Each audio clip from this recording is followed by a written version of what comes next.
Hello കൂട്ടുകാരെ, ഇന്ന് നമുക്ക് സ്വരാക്ഷരങ്ങളെ പറ്റി പഠിച്ചാലോ?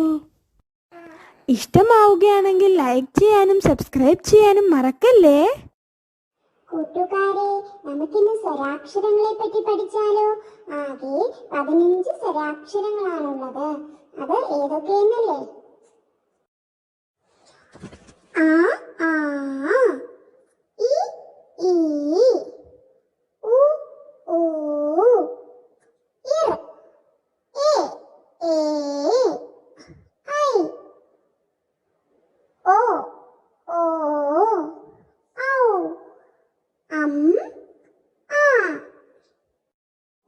ആ, അമ്മ, ആ ആമ, ഇ ഇല, ഈ ഈച്ച, ഉ ഉപ്പ്, ഊ ഊഞ്ഞാൽ, ഇർ ഋഷി, എ എലി, ഏ ഏണി, ഐ ഐരാവതം, ഓ ഒട്ടകം, ഓ ഓല, ഔ ഔഷധം, അം അംബുജം.